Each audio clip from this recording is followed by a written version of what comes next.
পড়ছি আজকের গল্প সমরেশ বসুর লেখা গোগোলের কেরামতি। গোগোল সেবার অল্প কয়েকদিনের জন্য মধুপুরে বেড়াতে গিয়েছিল। পুজোর ছুটির সময় মা কোথাও বেড়াতে যাওয়া পছন্দ করেন না। না করার দুটো কারণ আছে। এক, দুর্গাপুজোর সময় বাংলাদেশের বাইরে যাওয়ার কোনো মানে হয় না। প্রবাসী বাঙালিদের পূজা ভালোই হয়, তবু বাংলাদেশে শরৎকালে দুর্গাপূজার চেহারাই আলাদা। আর দুই, পুজোর ছুটির পরে স্কুল খুলেই এক সপ্তাহের মধ্যে শুরু হয়ে যায় গোগোলের অ্যানুয়াল পরীক্ষা। সেজন্য পুজোর ছুটিতে পড়াশোনার চাপ থাকে। গোগোল সেবারে মধুপুর গিয়েছিল লক্ষ্মী পুজোর পরে, মাত্র 5 দিনের জন্যে। মা প্রথমে যেতে রাজি হননি। রাজি না হওয়ার কারণ গোগোলের পরীক্ষার পড়ার ক্ষতি হবে। কিন্তু যারা নিমন্ত্রণ করেছিলেন তাদের কথা বাবা মা কেউই ফেলতে পারেননি। যারা বলতে বিশেষ করে তারকনাথ দত্ত। বালিগঞ্জ সার্কুলার রোডে তাদের বাড়ি। মস্ত বড় লোক, তার বিরাট পৈতৃক ব্যবসা আছে। কি ব্যবসা, কিসের ব্যবসা গোগোল তা জানে না। তবে বাবা মার সঙ্গে তারকনাথ দত্তর বাড়ি 2-1 বার বেড়াতে গিয়েছে। যেমন বিশাল বাড়ি তেমনই সবই বিশাল, বিশেষ করে খাওয়া। তারকনাথ দত্ত সবাইকে খাওয়াতে ভালোবাসেন, আর নানা রকমের খাবার রান্নার তদারকি তিনি নিজেই করেন।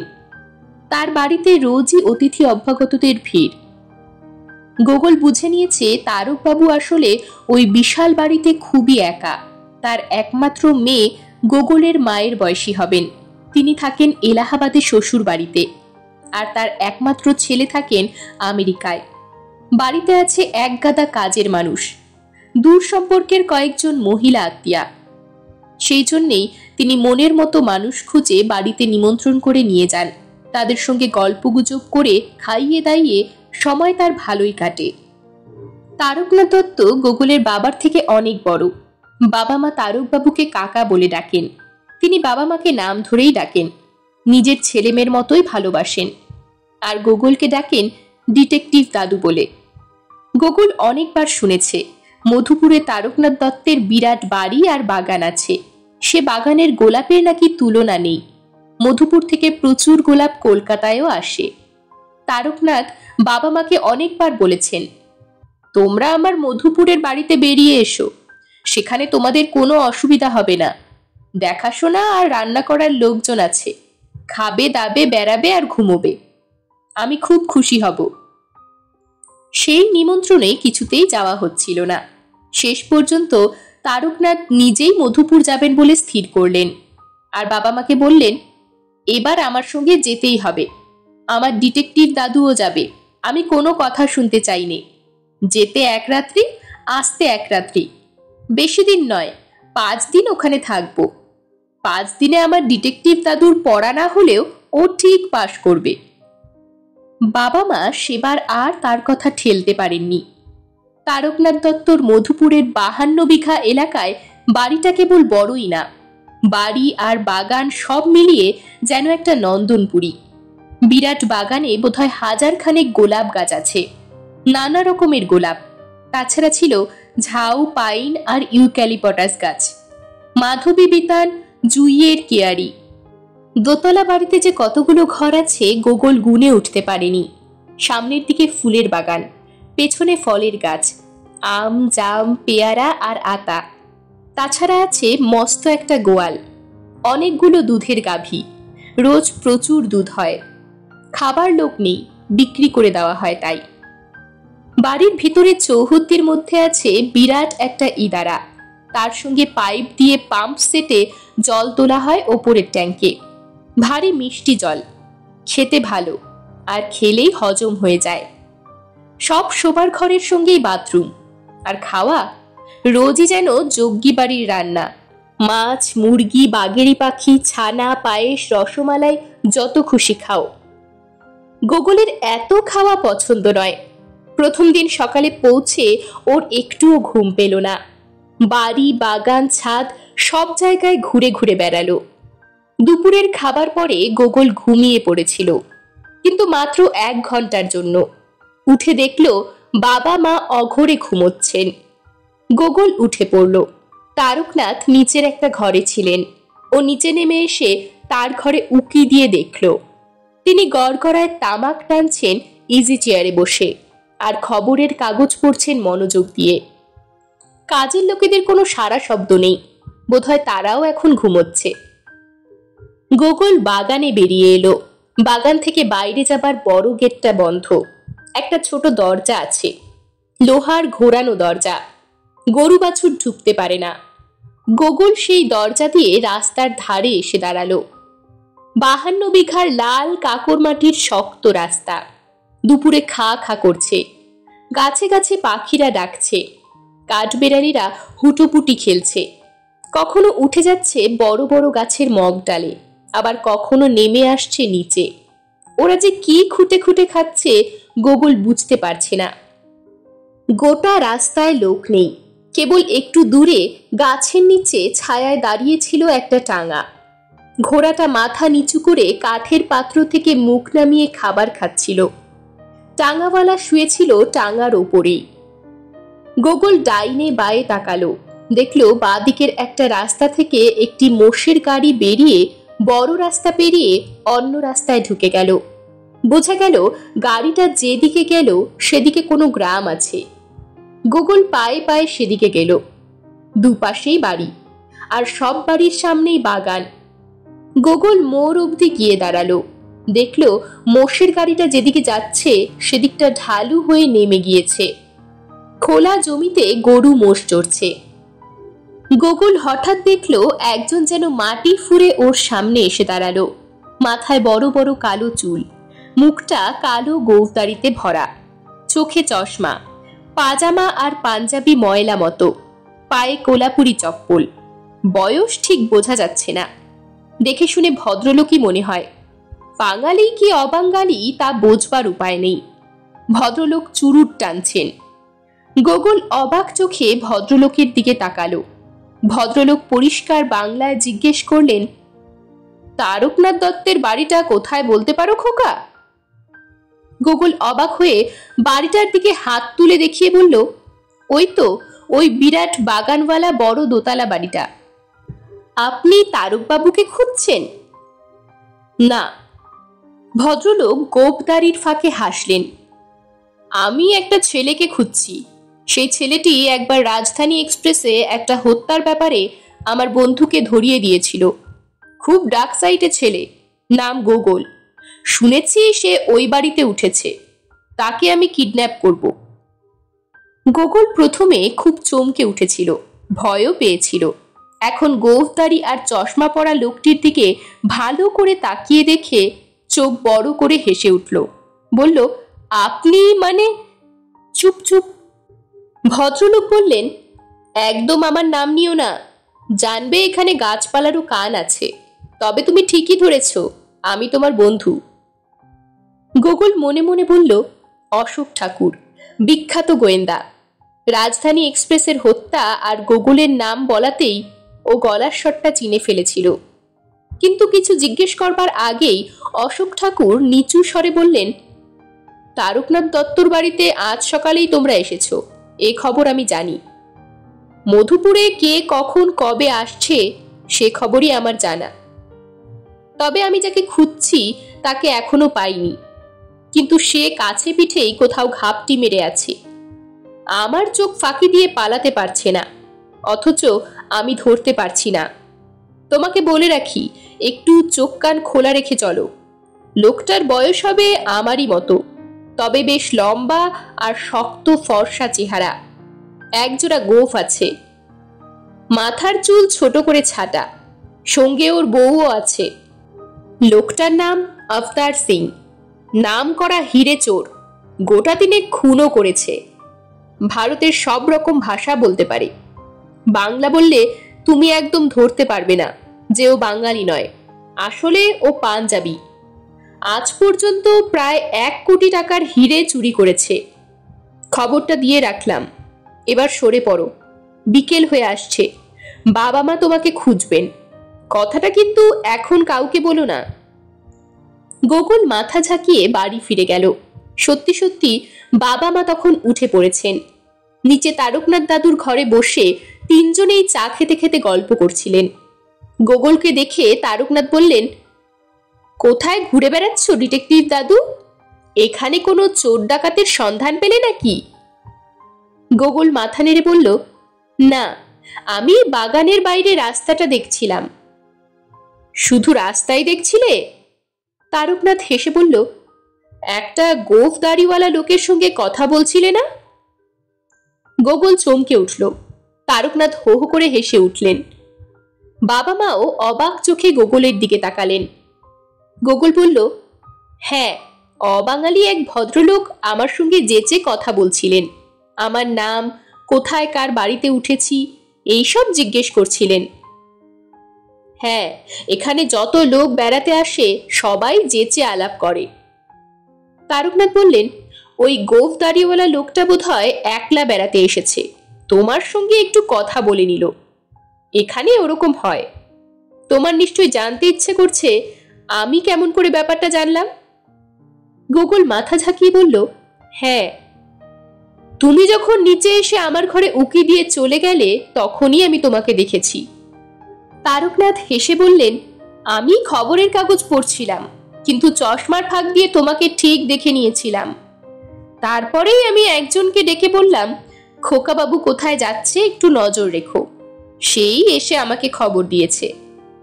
গোগল হাসল, হাঁপ ছেড়ে বাঁচল। যাক, গোগল যে অশোক ঠাকুরের সঙ্গে কথা বলছিল সেটা কেউ বুঝতে পারেননি। একটি কাজের লোক, দেখতে বেশ পালোয়ান মতোই, ঘরে ঢুকলো। প্লেটের ওপর বসানো বড় এক গ্লাস দুধ ভর্তি তার হাতে, অন্য হাতের প্লেটে মিষ্টি। তারকনাথ বললেন, বসো গোয়েন্দা দাদু, দুধ মিষ্টি খেয়ে মা বাবার সঙ্গে মাছুয়াটারে বেরিয়ে এসো। এখানে তো দেখবার কিছু নেই। মাছুয়াটারে যাবার সময় ছোট্ট একটা নদী পায়ে হেঁটেই পার হয়ে যেতে পারবে। গ্রাম তেমন ভালো লাগবে না। আগামীকাল আমরা পাত্রলের কালীবাড়ি যাব।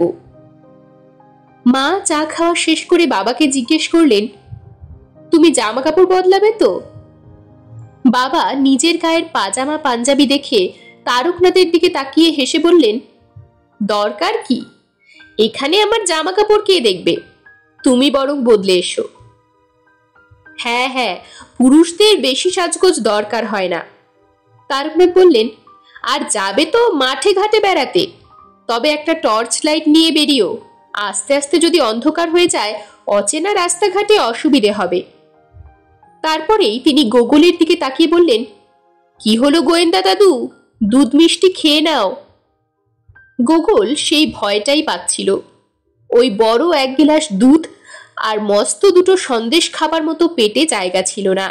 বলল, আমার এখনো পেট ভরা, এত খেতে পারবো না। যা পারো তাই খাও। তারকনাথ গড়গড়ার নল তুলে নিলেন।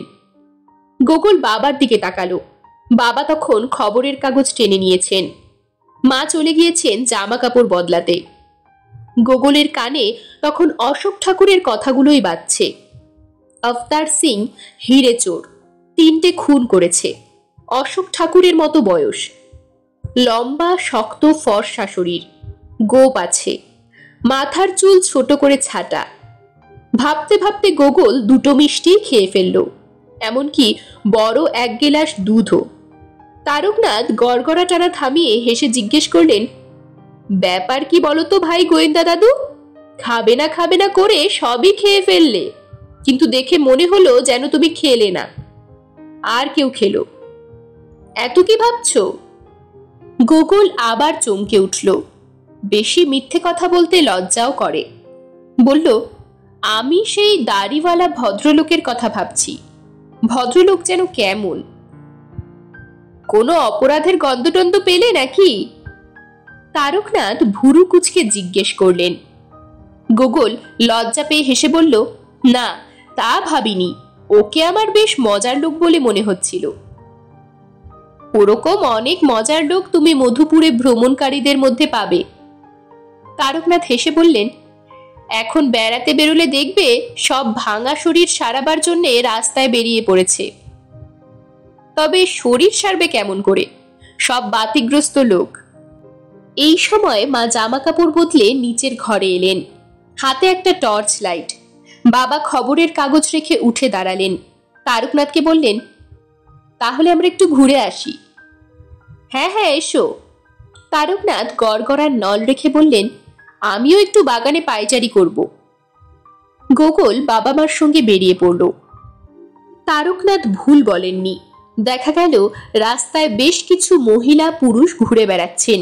বয়স্ক ভদ্রলোকেরা ছড়ি হাতে, কেউ হন হন করে হাঁটছেন, কেউ আস্তে ধীরে। সব রকম বয়সের মহিলা পুরুষকেই দেখা গেল। সেজে গুজে দল বেঁধে বেরিয়ে পড়েছেন। গোগলের মতো ছোট ছেলেমেয়েরা দৌড়ঝাঁপ করছে, কয়েকটা টাঙাও এদিকে ওদিকে দৌড়চ্ছে। গোগল দেখল ডান দিকের বাড়ির গেট থেকে বেরোচ্ছেন এক বুড়ো ভদ্রলোক। মাথায় সাদা চুল, সাদা গোঁফদাড়ি, খদ্দরের ধুতি পাঞ্জাবি, পায়ে সাদা মোজা, কালো চটি, একটু খুঁড়িয়ে খুঁড়িয়ে মোটা ছড়ি মাটিতে ঠুকে ঠুকে হাঁটছেন। তারকনাথের পাশের বাড়িটাও বেশ বড়। বাগানও ছোট নয়, কিন্তু বাড়িটা দেখতে পুরনো। বাগানেও তেমন ফুল গাছ নেই। এগিয়ে এসে বাবার দিকে তাকিয়ে হেসে দুই হাত তুলে নমস্কার করলেন। বাবা অবাক হয়ে দুহাত কপালে ঠেকালেন। ভদ্রলোক ভাঙা ভাঙা হাঁপ ধরা গলায় জিজ্ঞেস করলেন, শুনলাম তারকবাবু এসেছেন। আপনি বুঝি তারকবাবুর ছেলে? আজ্ঞে না, বাবা বললেন, আমরা ওর সঙ্গে বেড়াতে এসেছি। আমাদের খুব স্নেহ করেন। ভদ্রলোক যেন কেমন শশব্যস্তভাবে মাথা ঝাঁকিয়ে বললেন, শুনেছি ওর মনটা খুব উঁচু, স্নেহপ্রবণ মানুষ। কত বড় লোক, অথচ বোঝা যায় না। আপনি চেনেন বুঝি ওকে? বাবা জিজ্ঞেস করলেন। ভদ্রলোক তেমনি ভাঙা ভাঙা হাঁপ ধরা গলায় বললেন, ওকে কে চেনে না বলুন? আমার সঙ্গে ওর পরিচয় নেই, তবে বাড়িটা যে ওর তা জানি। আমি প্রত্যেক বছরই একবার মধুপুর বেড়াতে আসি। এই পাশের বাড়িতেই উঠি, আমার বন্ধুর বাড়ি। তারকবাবুর বাড়ির দরজায় দেখে ভাবলাম বোধহয় আপনি ওর ছেলে হবেন। আর ভদ্রলোক মা আর গোগলের দিকে তাকিয়ে বললেন, ইনি বোধহয় বৌমার নাতি হবে। তা বেড়াতে বেরোচ্ছেন? বাবা বললেন, হ্যাঁ, আমরা নদী পেরিয়ে মাছুয়াটার গায়ের দিকে যাব। বাহ, খুব ভালো কথা। ভদ্রলোক বললেন, বেরিয়ে আসুন, আমারও যেতে ইচ্ছে করে, কিন্তু শরীরে কুলোয় না। একে খোড়া মানুষ, এদিকে হাফ, দুটো স্ট্রোক হয়ে গেছে। তবু এখানে এলে একটু ভালো থাকি। আচ্ছা, আবার পরে দেখা হবে। ভদ্রলোক খুঁড়িয়ে খুঁড়িয়ে হেঁটে চললেন। দাঁড়ালেন গিয়ে আর একজন বৃদ্ধ মানুষের সামনে। বাবা বললেন, এইসব বুড়ো মানুষদের দেখলে কষ্ট হয়। ছেলে মেয়েদের সঙ্গে হয়তো সম্পর্ক নেই, একলা ঘুরে বেড়াচ্ছেন। যাকে পাচ্ছেন তার সঙ্গেই একটু কথা বলছেন। সত্যি অসহায়। কিন্তু কথা হচ্ছে, আমি তো মাছুয়াটারে যাওয়ার রাস্তা চিনি নে। আমি রাস্তা দেখিয়ে নিয়ে যাচ্ছি। পেছন থেকে একজন বলে উঠল, বাবু আমাকে পাঠিয়েছেন। দেখা গেল তারকনাথ দাদুর বাড়িরই একজন কাজের লোক। গোগলরা সেই লোকটির সঙ্গে হাঁটতে লাগলো, কিন্তু ওর নজর রাস্তার সব লোকের দিকে। ও আফতার সিং হিরে চোরকে খুঁজছে। কালো চুলদারি গোফওয়ালা অশোক ঠাকুরকে চোখে পড়ছে না। নদীটা সত্যিই ছোট, প্রায় চওড়া একটা নালার মতো। গরু মোষের গাড়ি আর মানুষ পায়ে হেঁটে অনায়াসে পার হয়ে যাচ্ছে। দলে দলে সাঁওতাল মেয়ে পুরুষরা চলেছে। বাবা বললেন, বিহারের মধ্যে হলেও এ দেশটা আসলে সাঁওতাল পরগনা। বেরিয়ে ফিরতে ফিরতে অন্ধকার হয়ে গেল। রাত্রে খাওয়া দাওয়া করে শুয়ে গোগলের প্রথমেই মনে হলো অশোক ঠাকুর কোথায় কোন বাড়িতে উঠেছেন সেটা জানা হয়নি। ও ইচ্ছে করলেও তার দেখা পাবে না। গোগল আফতার সিং এর কথা ভাবতে ভাবতে ঘুমিয়ে পড়ল। পরের দিন ঘুম ভাঙল ভোরবেলা। মা ওর শিয়রের কাছে একটা পাতলা হাত কাটা উলের সোয়েটার রেখে দিয়েছিলেন। এ সময় এখানে সাবধানে না থাকলে হঠাৎ ঠান্ডা লেগে যেতে পারে। গোগল গায়ে সোয়েটার চাপিয়ে আগে টুথব্রাশে পেস্ট লাগিয়ে দাঁত মেজে মুখ ধুয়ে নিল। মা জেগেই ছিলেন। বাবা অন্য খাটে তখনও ঘুমোচ্ছেন। গোগল বলল, মা, আমি একটু নিচে বেড়াতে যাই। যাও। মা বললেন, বেশি দূরে কোথাও যেও না। গোগল নিচে নেমে দেখল তারকনাথ বাগানে পায়চারি করছেন। তার গায়ে মাথায় চাদর জড়ানো। গোগলকে দেখে বললেন, গুড মর্নিং গোয়েন্দা দাদু। গুড মর্নিং, গোগল বলল। তারকনাথের কাছে এগিয়ে গেল। তিনি বললেন, দেখো গোলাপ ফুলগুলোর গায়ে কি সুন্দর শিশির জমেছে। এসব দেখতে আমার খুব ভালো লাগে। গোগলেরও ভালো লাগলো। একজন মালি কাঁচি দিয়ে গোলাপ ফুল তুলছিল। তারকনাথ জিজ্ঞেস করলেন, তুমি আমাদের পেছনের বাগান আর গোয়াল দেখেছ? না। তাহলে চলো যাই, দেখবে কেমন দুধ দোয়া হচ্ছে। গোগল তারকনাথের সঙ্গে বাড়ির পেছনে ফলের বাগানে গেল। ওটা পূব দিক। পেছনের পাঁচিল ঘেঁষে বড় আর পরিচ্ছন্ন গোয়াল ঘর। বড় বড় ভাগলপুরি সুরাটি গাভী। দুজন লোক দুধ দুইছিল। আরো দুজন লোক গোয়াল পরিষ্কার করছিল। বাছুরগুলো গাছের সঙ্গে বাঁধা। গোগল দেখল মস্ত বড় একটা টিনের পাত্রে দুধ ঢেলে রাখা হচ্ছে। তারকনাথ বাছুরগুলোর গায়ে হাত দিয়ে আদর করতে লাগলো। গোগলও বাছুরগুলোকে আদর করলো। বাগান ঘিরে রাখা পাঁচিল খুব উঁচু নয়। ও দেখল উত্তর দিকের বাড়ির পেছনেও ফলের গাছ আর কয়েকটা গরু বাঁধা রয়েছে।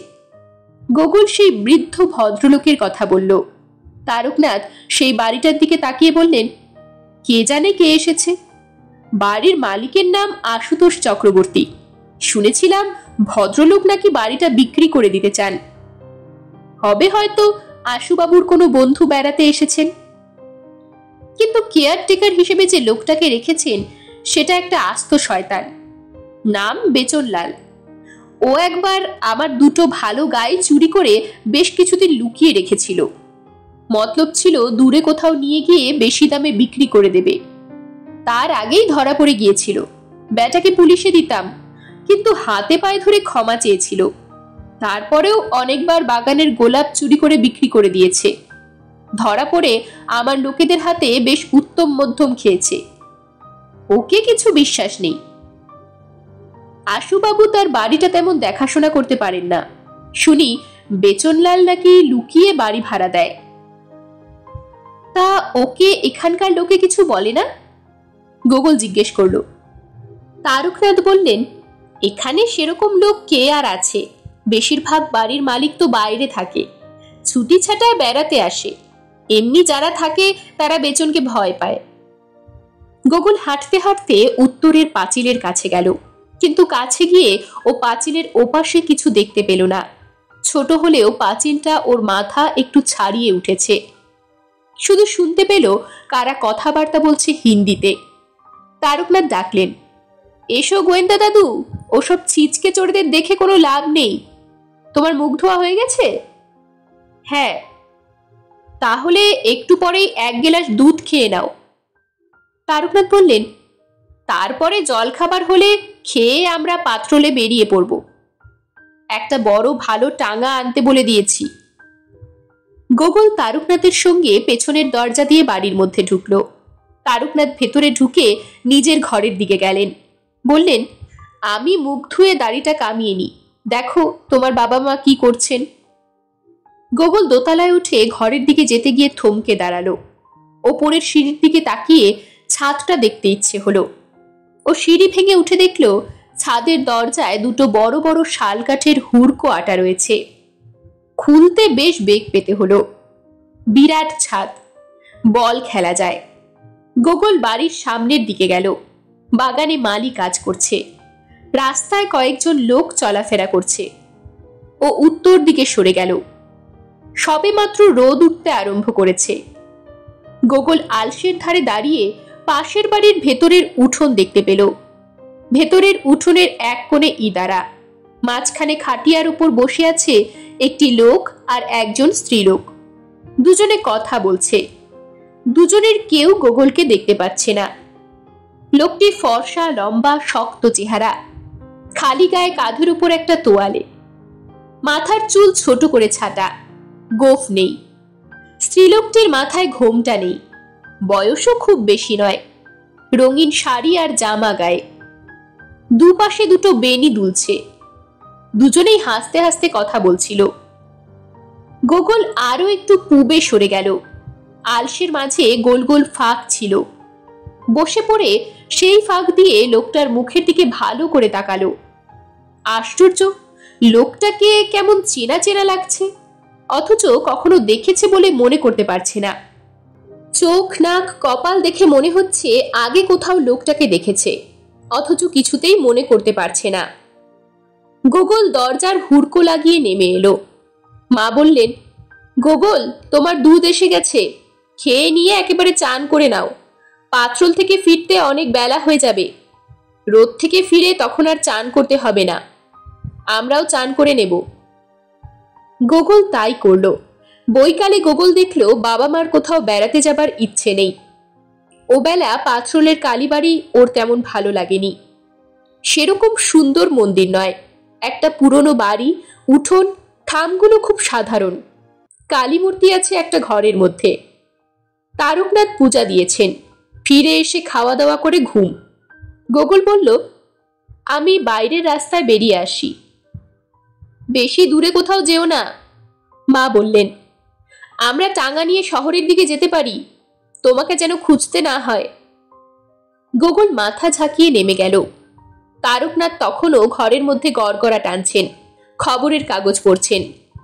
গোগল বাগানের ছোট দরজা দিয়ে বাইরে এলো। লোকজন সব রাস্তায় বেরিয়ে পড়েছে। গোগল কোন দিকে যাবে ভাবছে। এমন সময় গতকালের সেই বৃদ্ধ ভদ্রলোক হাতের মোটা ছড়ি ঠুকে ঠুকে খুঁড়িয়ে খুঁড়িয়ে বেরিয়ে এলেন। মাথার সাদা চুল, সাদা গোঁফদাড়ি, খদ্দরের ধুতি পাঞ্জাবি, পায়ে সাদা মোজা, কালো চটি। গোগলকে একবার দেখে ডাইনে বায়ে দেখলেন, তারপর দক্ষিণ দিকে খুঁড়িয়ে হাঁটতে লাগলেন। গোগলের মনটা চমকে উঠল। এই লোকটার মুখে কি সকালেও ছাদ থেকে দেখেছিল? ঠিক সেই টিয়ে পাখির মতো নাক, কালো ছোট্ট চোখ, চওড়া কপাল। কিন্তু সে লোক তো জোয়ান, মাথায় তার কালো চুল ছিল। এ তো সাদা চুল, গোঁফদাড়ি, খোড়া বুড়ো মানুষ, কিন্তু চোখ, নাক, কপাল একরকম। তাছাড়া বুড়ো মানুষের কপালে তেমন ভাঁজ নেই। গোগল মনে মনে উত্তেজিত হলো। অশোক ঠাকুরকে লোকটার কথা বলতে পারলে ভালো হতো, কিন্তু তাকেই বা গোগল খুঁজে পায় কোথায়? উনি তো বলেননি কোথায় কোন বাড়িতে থাকেন। গোগল সেই বৃদ্ধের পেছনে পেছনে হাঁটতে লাগলো। খানিকটা গিয়েই বুড়ো ভদ্রলোক আর একজন বুড়ো ভদ্রলোককে দেখে তার দিকে খুঁড়িয়ে এগিয়ে গেলেন। হিন্দিতে বললেন, নমস্তে ব্যানার্জি বাবু, তবিয়ত কেসা বাতাইয়ে। আজ ভদ্রলোক হিন্দিতে কথা বলছেন। গোগল থামলো না, হাঁটতে লাগলো। মাছুয়াটারের রাস্তায় যাবার মোড়ে এসে থামলো।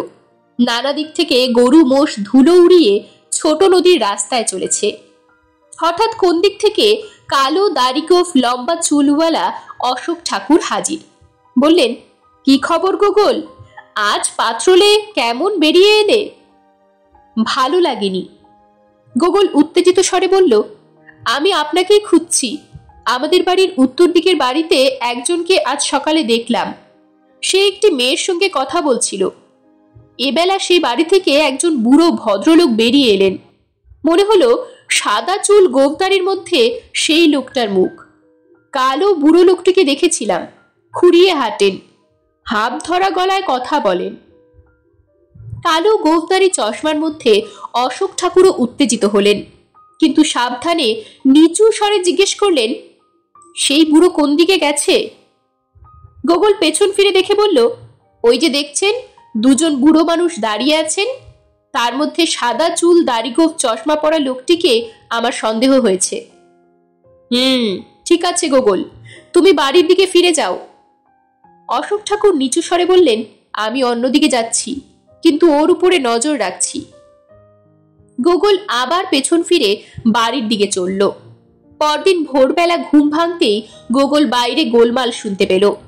মা বাবা কেউ ঘরে নেই। গোগল শিউরের কাছ থেকে সোয়েটারটা গায়ে চাপিয়ে নিচে নেমে এলো। তারকনাথও ঘরে নেই।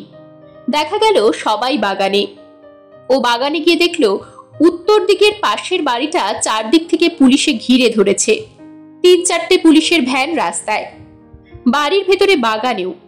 রিভলভার আর বন্দুক হাতে পুলিশ ঢুকে পড়েছে। একজন অফিসার চিৎকার করে বলছেন, আফতার সিং বেরিয়ে এসো, ধরা দাও, আমরা তোমার হদিশ পেয়েছি। গুলি চালাবার চেষ্টা করো না। ভেতর থেকে কোনো জবাব এলো না, কিন্তু দুম করে একটা গুলির শব্দ হলো। অফিসার মাটিতে বসে পড়লেন। সঙ্গে সঙ্গে 3টি রাইফেল গর্জে উঠল।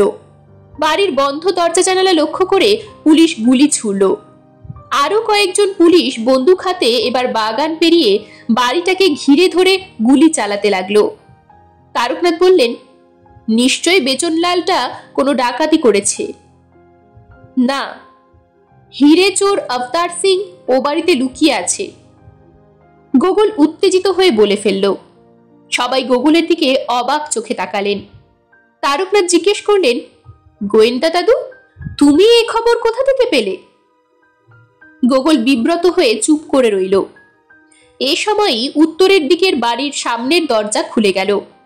দেখা গেল খালি গা, ফর্সা জোয়ান, মাথায় কালো চুল একজন বেরিয়ে আসছে। তার পেছনে অশোক ঠাকুর রিভলভার হাতে। লোকটার পিঠে রিভলভারের নল ঠেকিয়ে রেখেছেন। এখন তার মুখে কালো গোঁফদাড়ি নেই। গোগল বলে উঠল, ওই তো অশোক ঠাকুর অবতার সিংকে রিভলভার ঠেকিয়ে বের করে নিয়ে আসছেন। তারকনাথ, বাবা মা কেউ একটা কথাও বলতে পারছেন না। তারা সব ঘটনা দেখছেন। পুলিশ অফিসার ছুটে গিয়ে অবতার সিং এর 2 হাতে হ্যান্ডকাপ পরিয়ে দিলেন। আর একজন কোমরে মোটা দড়ি বেঁধে ফেলল। চারপাশে বন্দুক তাক করা সেপাই। বাইরের রাস্তায় বিস্তর লোকজন জমে গিয়েছে। অবতার সিংকে একটা ভ্যানে তোলা হলো। সেই সঙ্গে বেচনলাল আর সেই মেয়েটিকেও গ্রেপ্তার করে গাড়িতে তোলা হলো। তারপর সবাইকে অবাক করে দিয়ে অশোক ঠাকুর আর পুলিশ অফিসার তারকনাথের বাড়িতে ঢুকলেন। অশোক ঠাকুর প্রথমেই গোগলের হাত ধরে ঝাঁকুনি দিয়ে বললেন, গোগল, তুমি ঠিকই দেখেছিলে, অথচ লোকটাকে আমি কদিন ধরে দেখছি, কিছু ধরতে পারিনি। তুমি না বললে হিরেচোর অবতার সিং ধরা পড়তো না। বলে পুলিশ অফিসারকে বললেন, মিস্টার চোপড়া, এই সেই গোগল যে আমাকে গতকাল বিকালে অবতার সিং এর হদিশ দিয়েছিল। মিস্টার চোপড়া গোগলের সঙ্গে করমর্দন করলেন। ওর গাল টিপে দিয়ে বললেন, সত্যি গোগল, তোমার নজর ঈগল পাখির থেকেও চোখা। তারকনাথ এতক্ষণে মুখ খুললেন। ব্যাপারটা কি কিছুই বুঝতে পারছি নে। দয়া করে আপনারা আমার বাড়ির ভেতরে আসুন, গোয়েন্দা দাদুর কেরামতিটা শুনি। এ যে একেবারে ভোজবাজির মতো লাগছে। তা একরকম ভোজবাজি বলতে পারেন। অশোক ঠাকুর বললেন, চলুন আপনার বাড়ির টাটকা দুধ খেতে খেতে সব ঘটনাটা বলি। তারকনাথের ঘরে বসে অশোক ঠাকুর দুধ আর মিষ্টি খেতে খেতে সব ঘটনা বললেন। বাকিরা সব হতবাক হয়ে শুনলেন। তারকনাথ গোগলকে কোলের কাছে টেনে নিয়ে বললেন, সাব্বাস গোয়েন্দা দাদু, তুমি সত্যি ভোজবাজি দেখিয়ে ছেড়েছ। গোফ দাড়িওয়ালা একটা খোড়া বুড়োর ভেতর থেকে বের করে নিয়ে এলে হিরেচোর অবতার সিংকে। তোমার তুলনা নেই। বাবা মাও হাসছিলেন, কারণ ওরা দেখলেন গোগল নিজে কোনো বিপদে পড়েনি। অশোক ঠাকুর বললেন, গোগল, তোমার একটা পুরস্কার বাকি রইল। আজ চলি, পরে দেখা হবে। অফিসার গোগলকে আবার আদর করে বেরিয়ে গেলেন।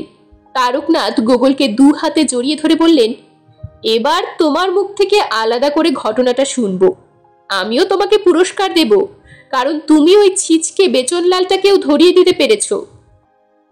গোগল বলল, তবে দাদু, আপনি যদি বেচনলালের কথা না বলতেন আমি অবতার সিংকে সন্দেহ করতাম না। আপনি যে বললেন লোকটা আস্ত শয়তান, ভাবলাম আস্ত শয়তানের কাছেই আরেক শয়তান থাকতে পারে। তারকনাথ গোগলের পিঠ চাপড়ে বললেন, তাহলে আমি তোমাকে একটা ক্লু দিয়েছি। বাবা মা হেসে উঠলেন। এরকমই আরো সব গল্প পেতে চ্যানেলটিকে সাবস্ক্রাইব করে দেবেন। আর গল্পটি যদি ভালো লেগে থাকে তাহলে লাইক, শেয়ার আর কমেন্ট করে দেবেন।